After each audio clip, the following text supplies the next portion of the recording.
Salam Bapak Ibu Saudara sekalian yang saat ini sedang menyaksikan ibadah online. Mari kita akan bersama-sama menikmati ibadah ini.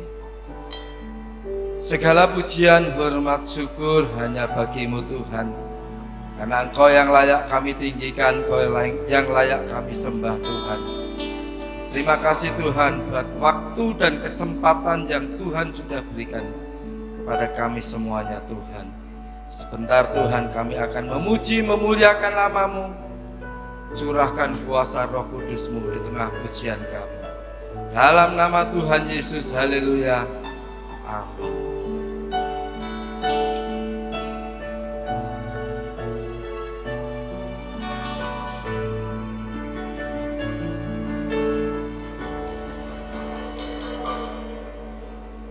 Yesus Tuhan ditinggikan atas segala alam, dimuliakan naik ke surga, berikan Roh Kudus-Nya. Yesus Tuhan, Yesus Tuhan ditinggikan atas segala alam, dimuliakan naik ke surga, berikan Roh Kudus-Nya. Datanglah sekarang, penuhi kami dengan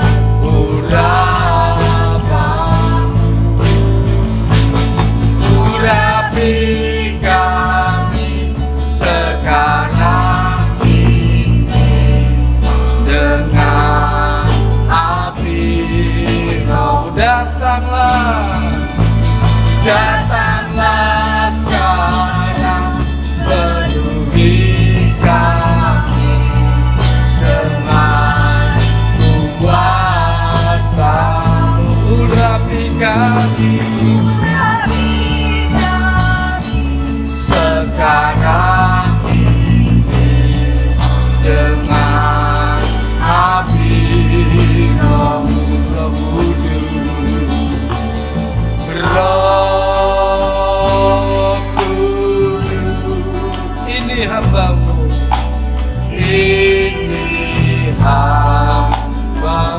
ya Roh Kudus. Roh Kudus, penuhi hamba-Mu. Roh Kudus,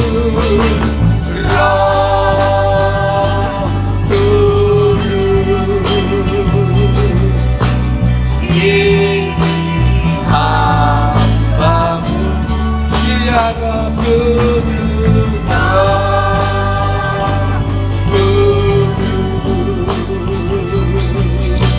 Penuhi hamba-Mu,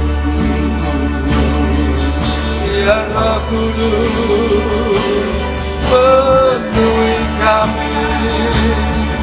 Haleluya, penuhi kami Tuhan, urapilah kami Tuhan. Haleluya, datanglah Roh Kudus, penuhi kami, buka hati kami Tuhan. Haleluya,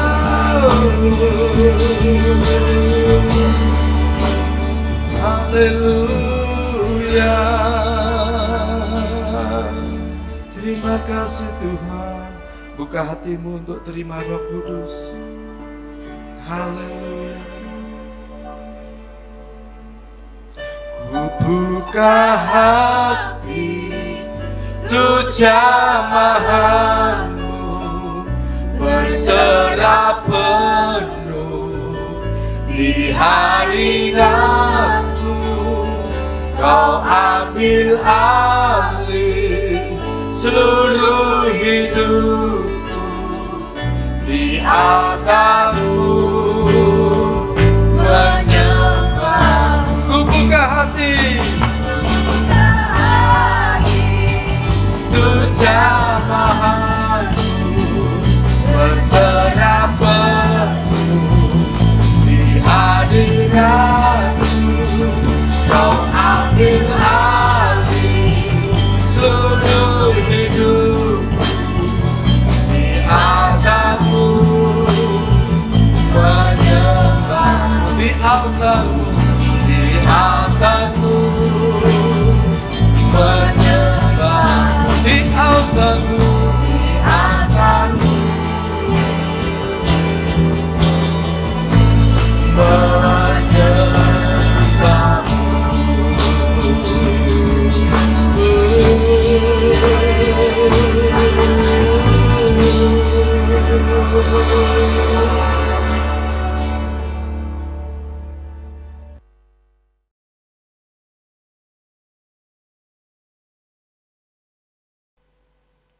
Salam Bapak Ibu, saudara yang dikasihi Tuhan dimanapun berada. Mari sore hari ini kita bersama-sama belajar firman Tuhan supaya kita senantiasa dalam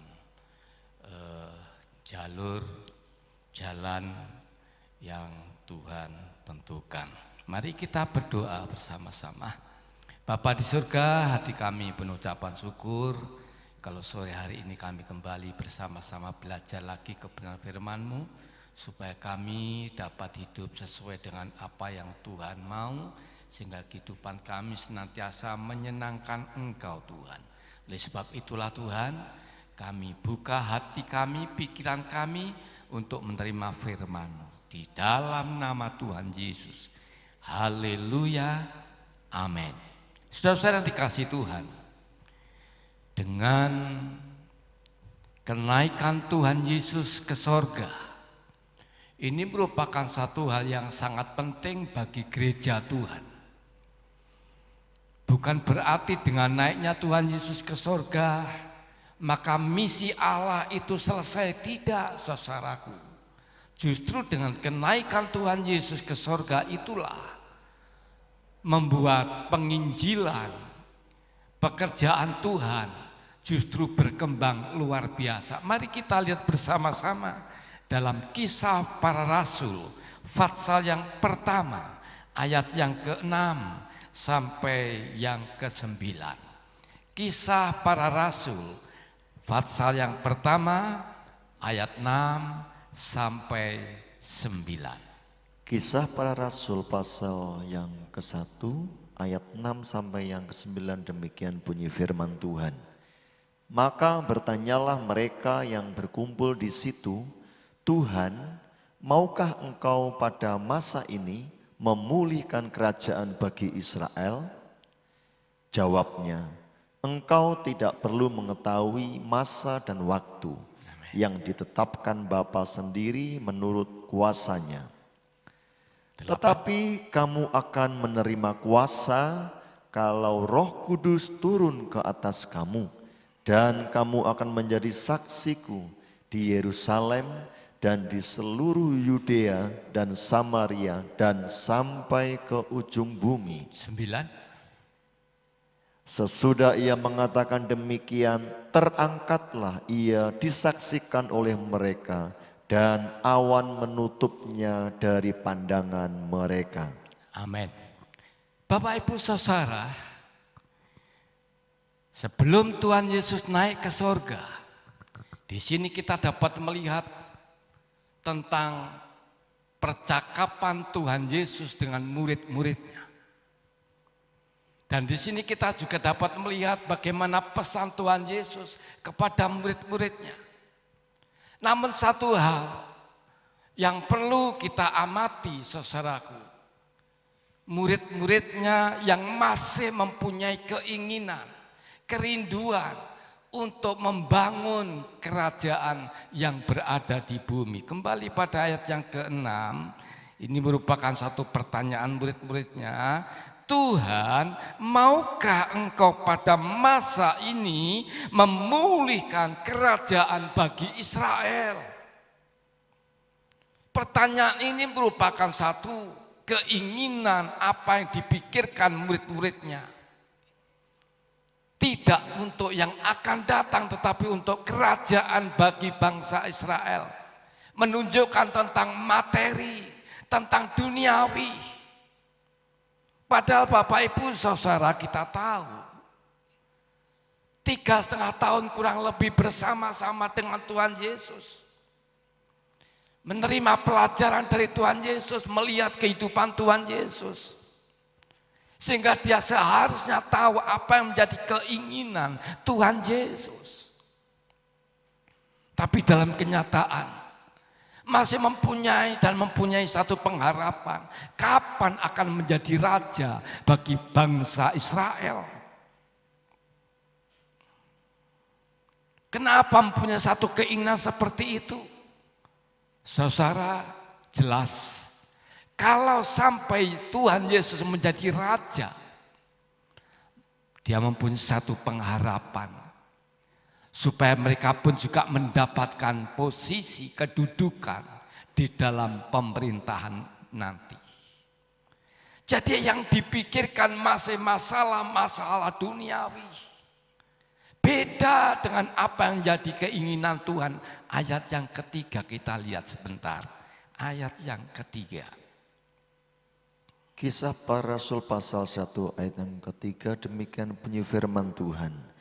Kepada mereka ia menunjukkan dirinya setelah penderitaannya selesai. Dan dengan banyak tanda ia membuktikan bahwa ia hidup. Sebab selama 40 hari ia berulang-ulang menampakkan diri dan berbicara kepada mereka tentang kerajaan Allah. Tentang kerajaan Allah. Tuhan Yesus membuktikan bahwa Tuhan Yesus hidup selama 40 hari bersama-sama dengan muridnya. Supaya murid-muridnya mantap, yakin, percaya. Bahkan apa yang menjadi pembicaraan Tuhan Yesus, yaitu tentang kerajaan Allah. Beda dengan murid-muridnya. Yang diinginkan adalah kerajaan bagi bangsa Israel. Tapi Tuhan Yesus berbicara tentang kerajaan Allah. Di sini kita dapat melihat perbedaan apa yang diinginkan oleh murid-muridnya dan apa yang dirindukan oleh Tuhan Yesus. Saudara-saudara yang dikasihi Tuhan, Tuhan mempunyai satu kerinduan. Ayat 8 jelas mengatakan, supaya kamu menjadi saksiku. Kamu akan menjadi saksiku. Ini saudara. Baik di Yerusalem, seluruh Yudea dan Samaria, dan sampai ke ujung bumi. Jadi dengan kenaikan Tuhan Yesus itu mendelegasikan kepada murid-muridnya dalam penginjilan ini. Oleh sebab itu murid-muridnya harus siap untuk menjadi saksi. Menyaksikan Yesus sebagai Tuhan dan Juru Selamat. Menyaksikan bahwa Yesus mati dan bangkit. Ini yang perlu disampaikan oleh murid-muridnya kepada dunia ini. Untuk menjadi saksi, nggak perlu metode-metode. Gak perlu sekolah Alkitab, tapi perlu kehidupan yang benar. Saudara yang dikasihi Tuhan,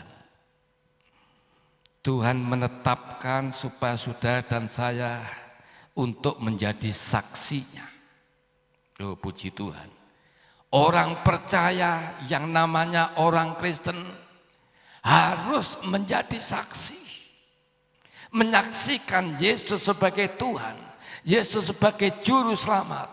Dia yang sudah mengalahkan kuasa maut. Ini penting sekali saudaraku. Mari bersama-sama kita lihat sekarang ini.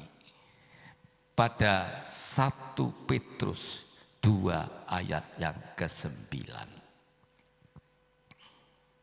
1 Petrus 2 ayat yang ke-9. Surat 1 Petrus pasal yang kedua ayat yang ke-9 demikian bunyi firman Tuhan.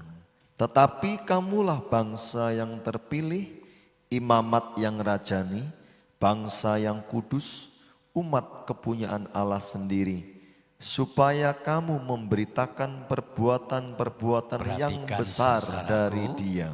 Supaya kamu memberitakan. Ini saudaraku. Apa tadi selanjutnya? Perbuatan-perbuatan yang besar dari Dia, yang telah memanggil kamu keluar dari kegelapan kepada terangnya yang ajaib. Amin. Ini yang perlu kita saksikan. Ini yang perlu kita beritakan. Perbuatan-perbuatan yang besar. Apa sih perbuatan yang besar itu? Saat kita keluar dari kegelapan dan hidup di dalam terang, ini menjadi satu kesaksian. Ini menjadi satu perbuatan yang besar. Ini yang perlu kita sampaikan kepada dunia ini, yang hidup menurut firman Allah. Sebab itu Bapak Ibu saudaraku, kita perlu pimpinan Roh Kudus. Perlu Roh Kudus menyertai kita, sehingga kita mengalami keubahan-keubahan dalam hidup ini. Tanpa kuasa Roh Kudus, saudara dan saya tidak akan menjadi saksinya Tuhan. Kita tidak lagi menyaksikan dengan membawa traktat-traktat, tidak. Tapi lewat kehidupan yang diubahkan ini, memberitakan perkara-perkara yang besar, yang sudah kita lihat, yang sudah kita alami. Ini yang perlu kita sampaikan, kita tunjukkan kepada mereka yang belum percaya kepada Tuhan Yesus. Sehingga kehidupan kita berdampak buat dunia ini. Saudara yang dikasihi Tuhan, mari sebentar kita melihat dalam Matius 5. Ayat yang ke-14 sampai yang ke-16. Ya. Injil Matius pasal yang kelima ayat 14. Kamu adalah terang dunia, kota yang terletak di atas gunung, tidak mungkin tersembunyi. Lagi pula orang tidak menyalakan pelita lalu meletakkannya di bawah gantang, melainkan di atas kaki dian, sehingga menerangi semua orang di dalam rumah itu. Demikianlah hendaknya terangmu bercahaya di depan orang, supaya mereka melihat perbuatanmu yang baik dan memuliakan Bapamu yang di surga. Dengan perbuatan-perbuatan yang besar, kita dapat memuliakan Bapa yang di surga. Lewat kehidupan yang baik, lewat kelakuan yang baik, itu merupakan satu perbuatan-perbuatan yang besar. Dan itu semuanya bukan karena kekuatan kita, kemampuan kita, tapi karena karya Allah yang ada dalam hidup kita, membuat kita berubah. Sehingga kita dapat bersinar. Namun kita tidak tahu berapa watt sinarnya. Terangnya itu berapa watt. Itu tergantung sampai di mana kita ini mau berubah. Lebih banyak kita berubah mengikuti firman Allah.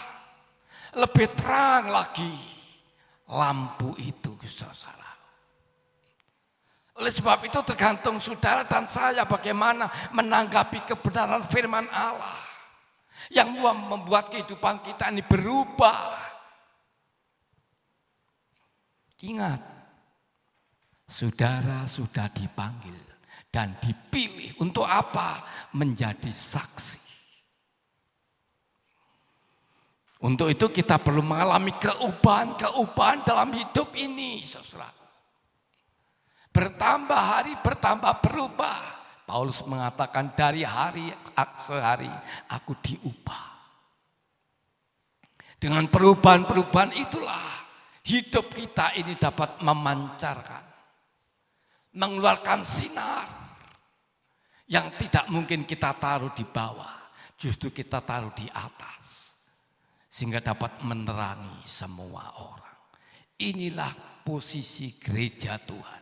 Inilah keadaan anak Tuhan yang dapat menerangi, menjadi terang. Untuk itu perlu kita terus mengalami keubahan. Aku berubah. Terus berubah. Sampai kapan? Sampai menutup mata kita terus berubah. Amin. Ini keadaan gereja Tuhan. Sebab Tuhan inginkan supaya saudara dan saya menjadi saksi. Kamu adalah saksiku, kata Tuhan Yesus. Dan itu pun terjadi kalau kita ini ada kuasa. Bila mana kuasa roh ada dalam hidupmu, kamu akan menjadi saksiku. Justru dalam situasi kondisi seperti sekarang ini, saudara harus tampil sebagai saksinya Tuhan Yesus.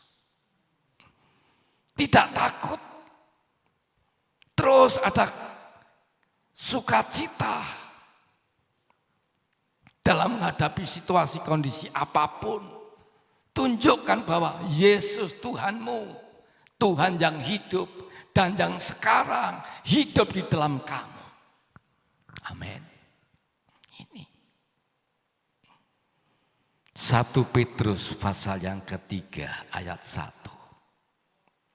1 Petrus pasal 3 ayat yang ke-1. Surat 1 Petrus pasal 3 ayat yang ke-1 demikian bunyi firman Tuhan. Demikian juga kamu, hai istri-istri, tunduklah kepada suamimu, supaya jika ada di antara mereka yang tidak taat kepada firman, jika di antara mereka tidak taat kepada firman, perhatikan, mereka juga tanpa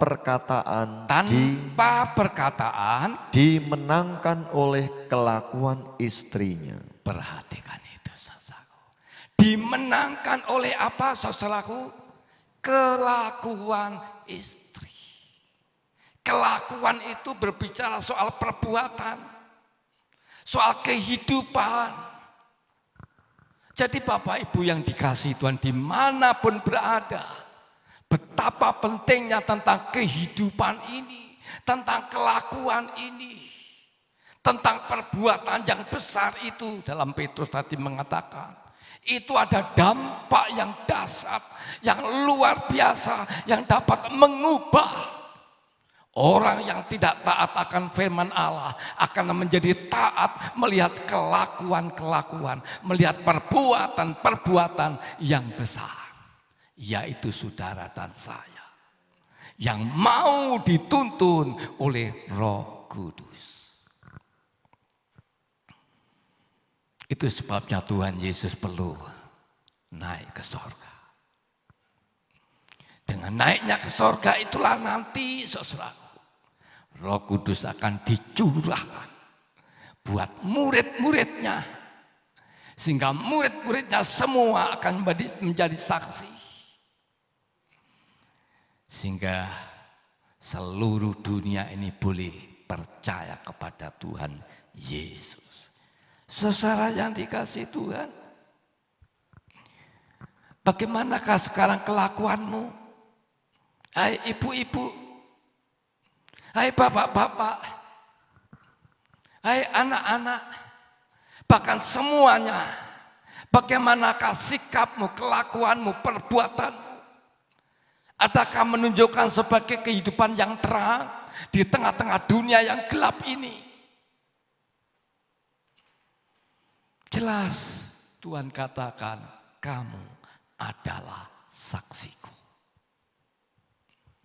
Untuk itu saudaraku, kita perlu hati-hati dalam hidup ini.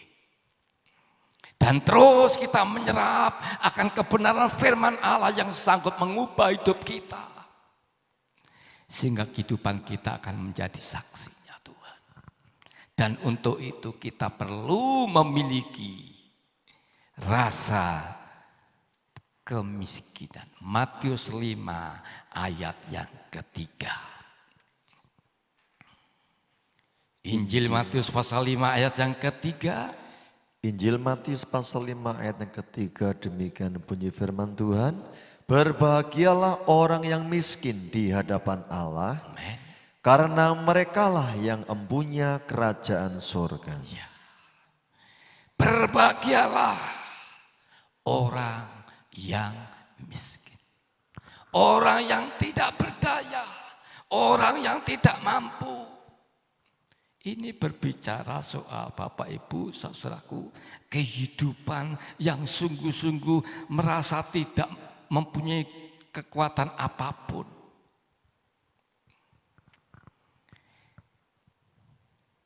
Menyadari bahwa hidupnya ini tidak sesuai dengan apa yang dikehendaki oleh Bapa. Menyadari aku belum apa-apa Tuhan. Aku masih banyak kekuranganku. Aku masih banyak kelemahanku. Ini orang yang miskin. Dengan mempunyai perasaan, keinginan, kehidupan seperti itu. Maka orang itu senantiasa akan mengubah hidupnya. Dan terus belajar firman Allah, kebenaran firman Allah. Sehingga lebih tahu tentang kekurangan-kekurangannya. Kalau saya sebagai suami, dengan melihat firman Allah, oh Tuhan, aku masih banyak kekuranganku. Seharusnya aku harus mengasihi istriku seperti engkau mengasihi jemaatmu. Demikian pula istri. Menyadari kekurangannya, kelemahan-kelemahannya. Seharusnya aku taat tunduk seperti engkau yang tunduk kepada Bapa. Demikian pula anak-anak. Yang seharusnya taat kepada orang tua. Dengan sikap-sikap perbuatan yang seperti itulah saudaraku. Yang diubah itulah saudaraku. Maka kehidupanmu dan kehidupanku akan menjadi terang, menjadi saksi di tengah-tengah dunia ini. Dunia yang gelap saat ini perlu terang yang besar. Tidak cukup 5 watt, tapi perlu seperti yang di lapangan itu saat ada malam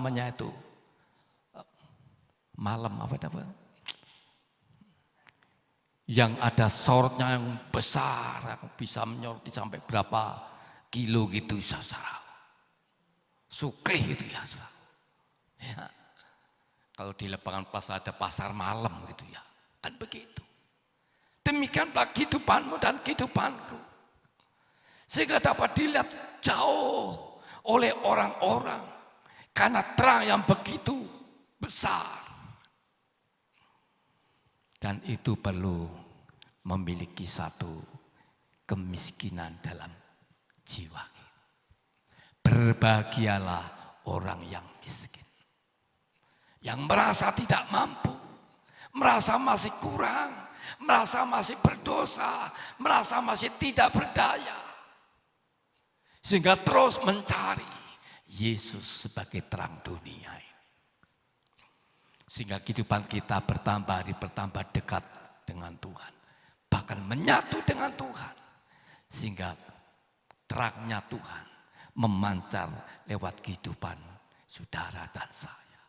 Dunia baik bisa melihat Yesus lewat kehidupanmu dan kehidupanku.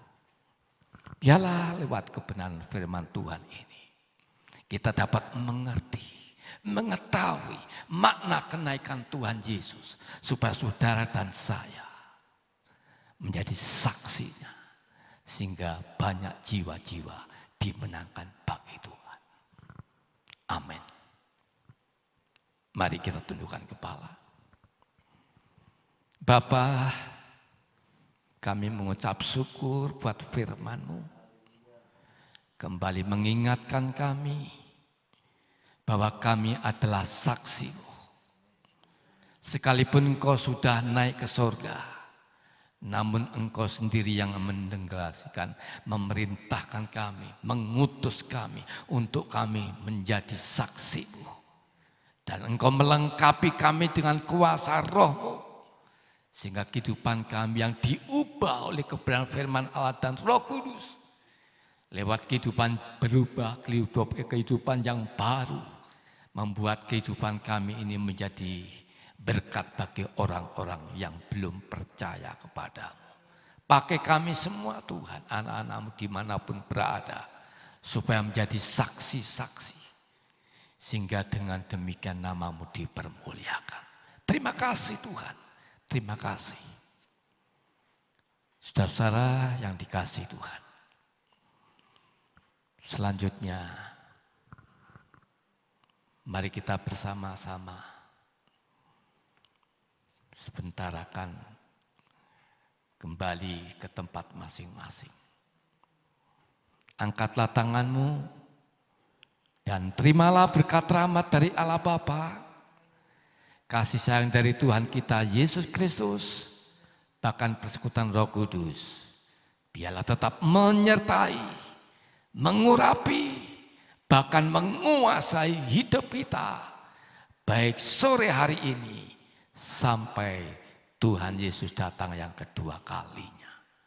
Di dalam nama Tuhan Yesus yang sudah diberkati mengatakan, amin.